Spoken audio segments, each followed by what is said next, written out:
All right, in today's video, we are going to do the ultimate relocation guide to the South Carolina Lowcountry. So if you're moving here from New York, New Jersey, Ohio, Pennsylvania, California, we are going to talk about all the different phases of planning to get ready to move to the South Carolina Lowcountry, all the way from a few months out, all the way up to the day of moving. So we're going to talk about the research phase. We're going to talk about the planning phase. We're going to talk about the preparation phase. We're going to talk about the administration phase and the cleanup phase. So don't go anywhere. We're getting started right now.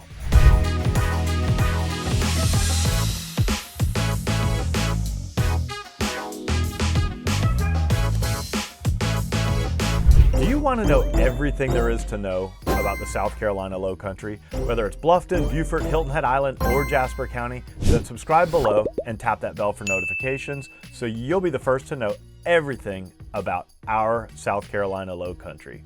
My name is David Simcox, host of the channel and a local realtor. I get calls and emails every day from people just like you and you and you looking to make their move here, and I absolutely love it. So whether you're moving in 3 days, 3 months, or even 3 years, give me a call, send me an email, shoot me a text, or book a Zoom call, all in the description below, so I can help you find your Lowcountry lifestyle.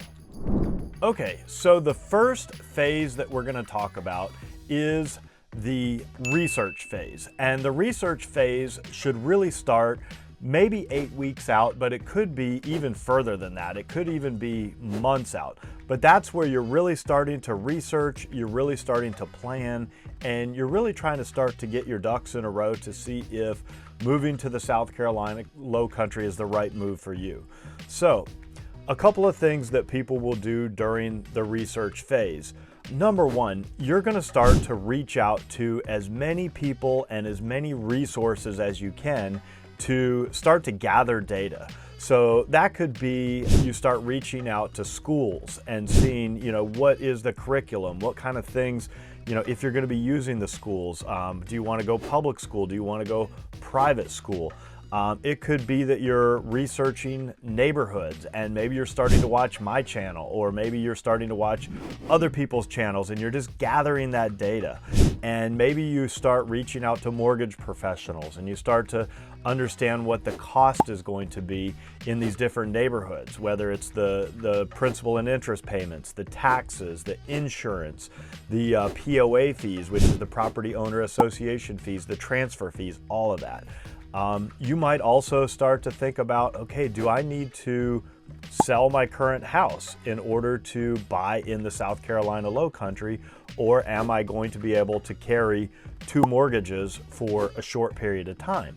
And that might also be involved with speaking with a lender to see what is your debt to income ratio, and can you support 2 mortgages, or do you need to sell before you buy? So also during that 8-week phase, you might also be starting to think about listing your home, or you might, who knows, you might even be under contract on the house that you're buying here in the South Carolina Lowcountry. So there's a lot of different factors playing in there.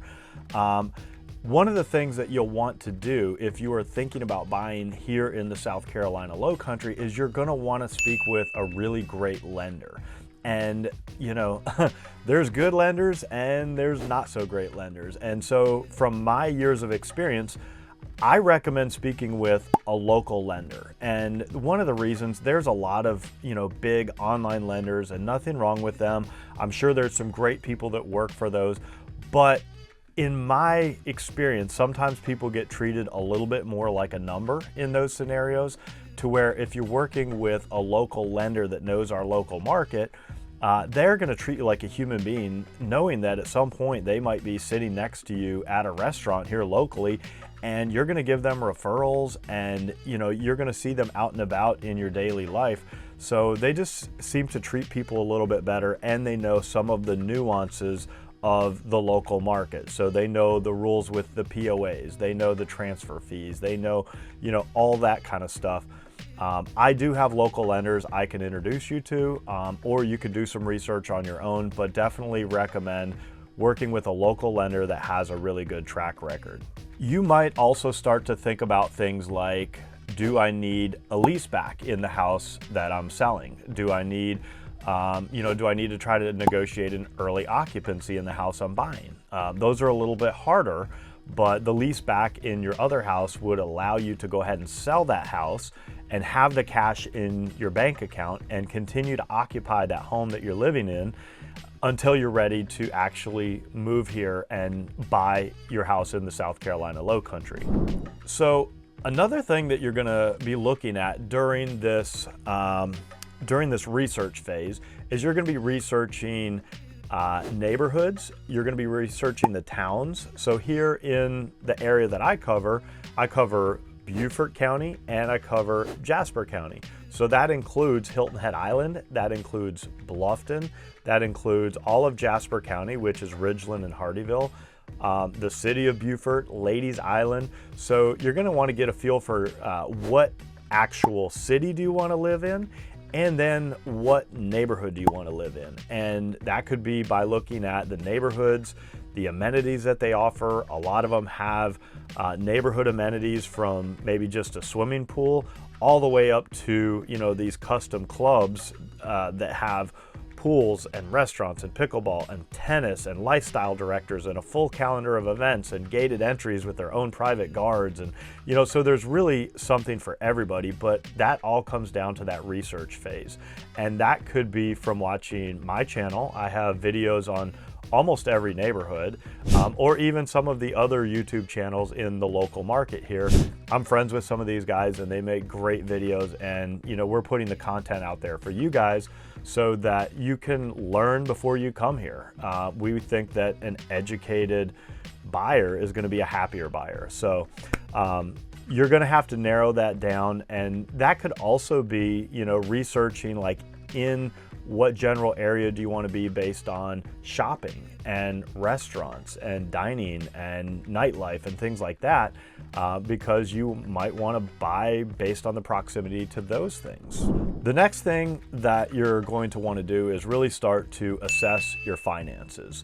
And that would involve getting quotes for different things, maybe reaching out and speaking with a couple of different moving companies and really seeing what their timelines look like as well, because some of those moving companies you really have to book in advance, and they plan their loads out months and months in advance, especially if they're going to be putting multiple houses on the same semi truck. So you don't want to leave that down to the last 30 days.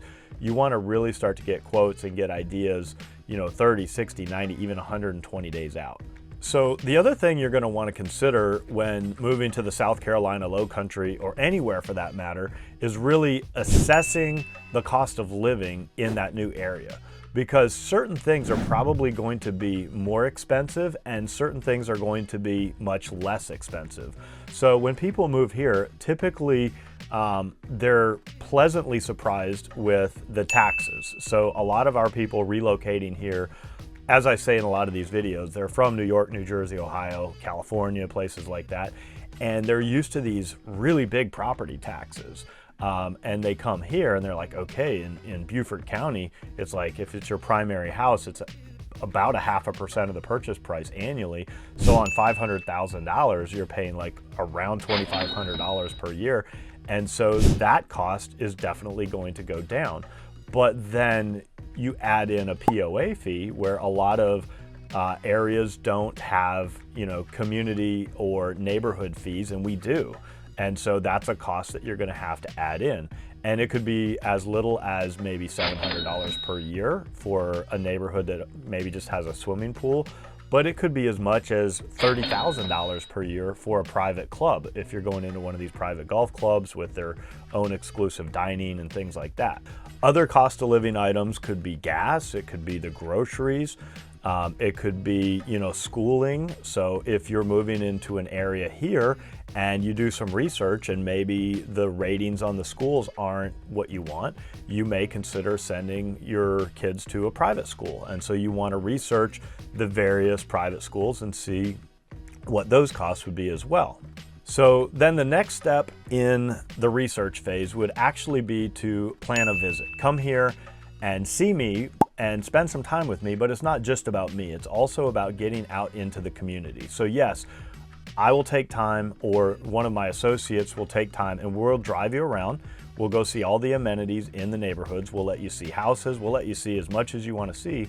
But part of it also is like going out and going to the Bluffton Farmers Market, or going to the beach on Hilton Head, or trying some of the restaurants, getting out, speaking with some of the locals, getting to know other people who have relocated here and get their opinion and ask them if they're happy with their move. So this is all part of that initial visit. You want to come here and you want to absorb as much as you can, like a sponge, to see if this is going to be the right place for you. So the next step would be to let say you're in a lease wherever you're moving from and you don't own a house, you want to make sure that you let your landlord know that you're moving and see if there's any early termination fees that you have to think about on your lease. But just let them know and make sure that you're parting ways on good terms. Make sure you know how to get your deposits back. Make sure that, if you're renting a house or an apartment, that you know what you have to do for cleaning and what shape the house has to be in. So at the last minute, there's no surprises and they're not trying to keep your deposit right as you're trying to make a move. That can just add more stress to an already somewhat stressful but fun situation. Another thing that you can do during the research phase is you can talk to your employer if you're doing a job transfer and see if they have any incentives for relocation, because a lot of people have moved here, and some of our big employers in the area, we've got Gulfstream as a big employer, we've got Beaufort Memorial Healthcare Network.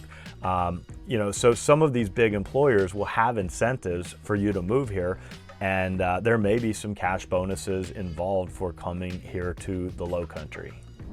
All right, so the next thing you want to research is kind of setting up some short-term accommodations if you need that. And that could be short-term housing when you get here. It could also be a short-term storage unit. So if you've already sold your house and you're waiting on a house to close here, there could be a little bit of overlap where you're quote unquote homeless. And so you might need an Airbnb to stay. You might be needing to stay in a hotel. You might even need a short-term apartment for 2, 3, 4 months. And you might even need somewhere to store your things. So that could be a storage unit. I can help with some of that, and I can plug you into some of the local rental management companies. And so that way, you've got somewhere to go when you get here. So that's all part of that research phase. So another thing you might want to consider during this research phase, if you are listing your home and you're selling your home back home, wherever you're coming from, consider getting a pre-listing home inspection, okay? And again, I'm not your real estate agent there. You'll speak with your own realtor there and see what they recommend. But here, a lot of times I recommend that my people get a pre-listing home inspection. That way there's no surprises, and you can go ahead and take your time, and you can hire who you want to hire to fix those items that come up on the inspection report. And also that way, when a buyer does come along and they have their own inspection report, almost everything is already going to be fixed, and they're going to feel really good about moving forward, and they're not going to be able to nickel and dime you after the inspection report comes in. There won't be any surprises there.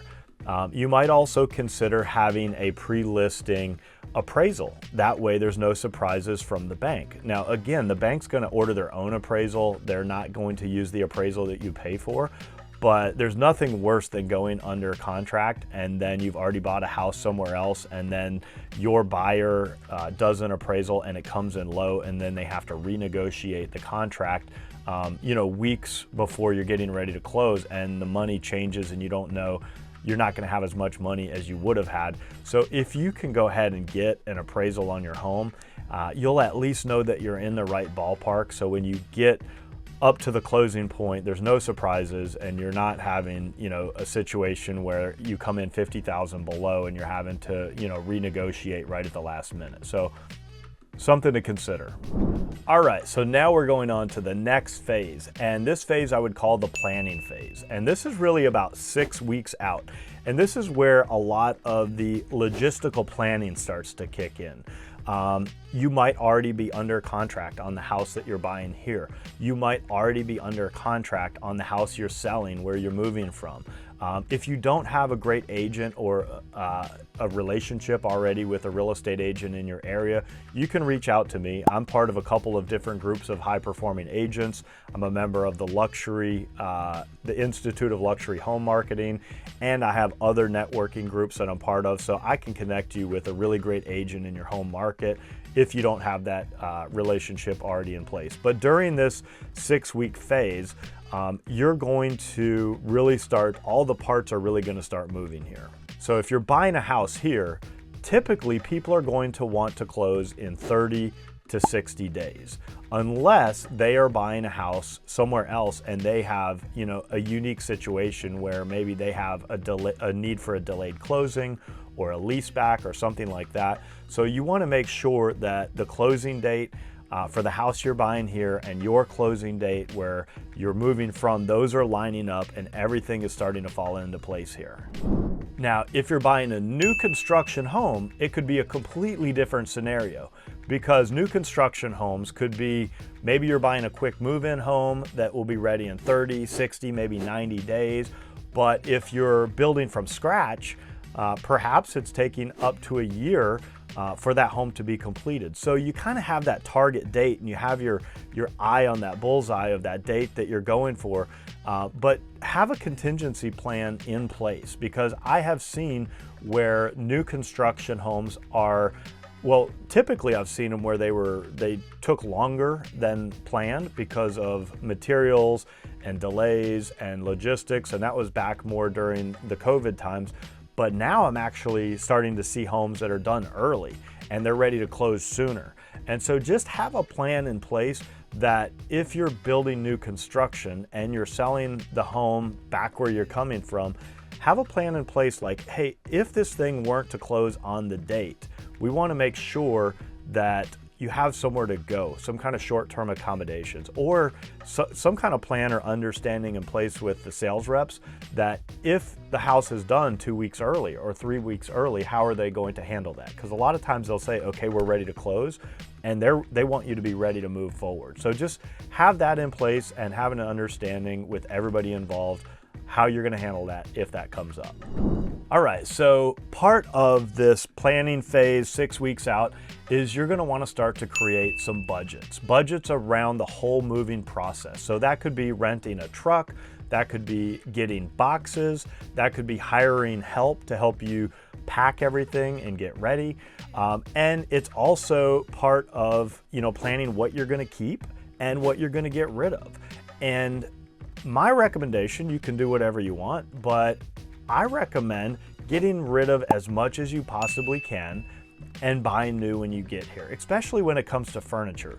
Because a lot of people, if they're coming from Colorado and they've got kind of log cabin looking furniture, or they're coming from Texas or Arizona and they've got Southwestern looking furniture, or even coming from a great big house and they're right sizing for retirement and moving to a smaller house, they try to bring all that furniture with them and they pay for all that through the moving service, and then they get here and they realize they don't like the furniture, it doesn't fit or it doesn't feel right. They end up getting rid of it when they get here and they buy new furniture when they get here. I've seen it time and time again. So just consider kind of starting to sort out the most important items, the family heirlooms, the pictures, the things you really, really want, the things that mean so much to you, and then maybe start to separate some of those things that aren't as important, and then really start to think about that budget that you're putting aside, and then have an emergency budget, because there could always be an unforeseen thing that happens during the move. You don't want to cut it too close, and then you're moving across country and you have a car issue and the car breaks down halfway across the country and you have to stay in a hotel for 4 days while they're fixing the car. Hopefully that doesn't happen, but it could happen. So just have a plan in place to set some money aside for that. All right, so we're moving on to the next phase, and the next phase I would call the preparation phase. This is about 4 weeks out, and this is where things are really starting to get serious. So we're really, really decluttering at the existing house and maybe starting to plan garage sales, maybe starting to donate things to charities. What I've seen people do is put the kids in charge and say, you guys organize a garage sale and you're going to man the garage sale and we'll let you keep all the money that you want. Or I personally love to donate things to charity. Number one, it makes me feel good, and that's great. You're helping other people, and you don't have like a million people, walking through your house looking at your stuff. If you're trying to sell all your stuff on Facebook Marketplace and, resale, that kind of thing, you're going to have a lot of strangers walking through, and that's just not my favorite thing. So I'm a big fan of call up the charity of your choice, tell them to come load it up and get it out. You'll do a great deed, and probably less headache in the long run. Another thing you'll want to start to do is canceling memberships for things that you use where you're moving from. So if you have a gym membership, like a CrossFit membership, or if you have, like I have a haircut of the month club that I pay for a recurring cost, and I go get a haircut once a month. So those kind of things, you're going to want to start to cancel some of those local memberships and let them know that you're leaving. So you'll also want to really start to pack up those things that you only use once in a while. Those long-term items, go ahead and pack those in the boxes, get them done, and then just keep out the things that you use on a regular basis. Now, you might be using a moving truck and a moving service where they come in and they pack everything for you, and they put it all on the truck and they take it for you, or you might be packing the items and you might even be loading up the truck yourself and driving the U-Haul truck down the road all by yourself. However you're going to do it, it's fine. But if you're taking the U-Haul truck and you're packing things, it's not a bad idea to put some things on the back of the truck that you might need access to. So if you're halfway across the country and you need to get to something, have it in some bags and duffel bags or boxes right at the back end of the truck, so you don't have to go digging through the moving truck halfway across the country at a rest stop. You can access it easily. So for me, I'd probably throw some dumbbells and some kettlebells on the back of the truck. So if I'm staying in a hotel halfway there, I can jump out, I can get a workout in the parking lot and throw them back on the moving truck and keep going. Another thing you're going to want to do is start to forward your mail and start to think about lining up your utilities in the next place that you're going when you're coming here. Now, I can give you a list of all the utilities that you're going to need to turn on at the neighborhood and the house that you're purchasing here. But you'll want to go ahead and start to reach out and see what you need to do to get ready for that. All right, so now we are at 2 weeks out. We are at the administrative phase, okay? This is when the rubber hits the road. So you want to make sure that everything is taken care of. You're going to want to double check everything. Don't go buy anything big on your credit card. It could screw up your financing on your mortgage if you're using a mortgage. So no car purchases. Don't go buy any huge furniture purchases on your credit card that's going to mess up your debt to income ratio. We talked about furniture. Again, I just want to reiterate that I always think it's better to refurnish when you get to the next house so that you can have the furniture that perfectly fits the new space. If you have already ordered new furniture for the new house, or if you've ordered a washer and dryer or a refrigerator, because a lot of these new construction homes don't come with a washer and dryer. They don't come with a fridge. A lot of them don't come with window treatment. Do not schedule those items to be delivered the day of closing, and maybe even not the next day, because I have seen it where closings get delayed for one reason or another, and it could be pushed back a day or 2 or 3. And if you have scheduled everything that you've bought or purchased to be delivered the day of closing or the day after closing when you get here, it can be a nightmare trying to call all those people and cancel it and get them to reschedule, and just don't do it. Just give yourself a little bit of time after closing and then start bringing in the fridges and the washers and dryers and the furniture and all the stuff you need. You might also want to let your doctors know that you're moving and let them know they'll be getting calls from your new doctors here with requests for your medical records, all right? Just again, no surprises. If you are being moved for a job or work, go ahead and request some extra days off. This can be a very stressful time for you and for your family if you have a family. So I don't recommend moving across the country and then trying to start your new job the day after you get here.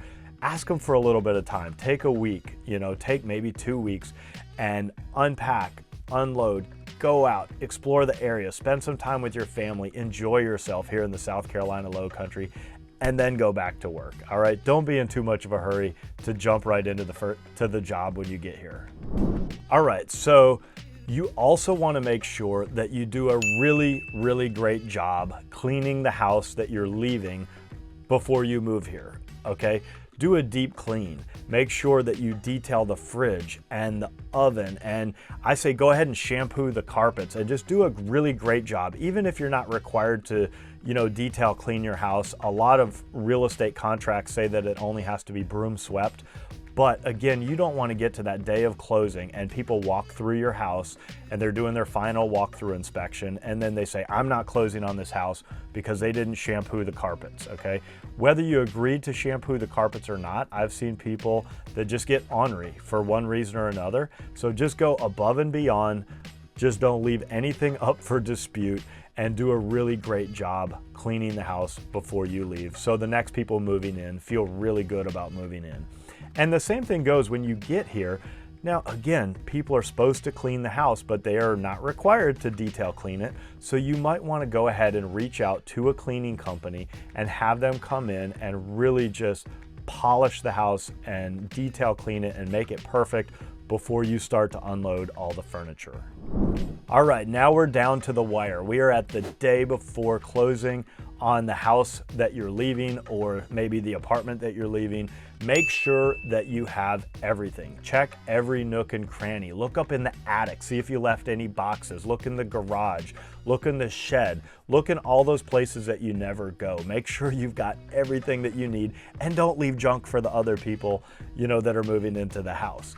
Also, make sure you have all the keys. Make sure you have the garage door openers. Maybe in your state, you drop those off at your attorney. Maybe you give them to your real estate professional. But I've seen people that leave, they get in their moving truck, they drive all the way across the country and realize they still have the garage door openers for the house that they just sold. And then they have to overnight the garage door openers to the next buyers, and it just makes for an uncomfortable situation. So make sure you have all of that stuff lined up. All right, so closing happened, everything went smooth, you sold your house, you have a pile of cash in your bank account, you're moving to South Carolina, you're driving or flying, and you arrive here and everything is perfect. You go to your closing, everything is smooth, they hand you the keys, you move in. So day one, here's what we do. We make sure everything goes smooth with the closing. The moving truck arrives. They might even unpack everything for you, or you might want to unpack your own boxes. But a couple things you're going to want to do here. We want to make sure the utilities are all connected. I already talked about that. We'll do that in advance. We want to get set up with the POA office. So normally the POA office, or the Property Owner Association Neighborhood Community Office, won't talk to you until you've actually closed. So you're going to go in there with your paperwork, your closing documents. They're going to give you access, your fobs for your pools, access to the guard gates, access to all the amenities. So they'll get you set up with all of that. You're also going to want to make sure that, and your attorney will give you this, but you're going to want to make sure that you transfer over your license and your registration and everything to South Carolina, so that you can get that primary residence tax rate. And again, the attorney's going to go over that with you during closing. They're going to give you some paperwork and give you the instructions on how you do that, but make sure you pay attention during that part of the closing. And then the last part is just to move in and enjoy and love your new home and your new community and your new town here in the South Carolina Lowcountry.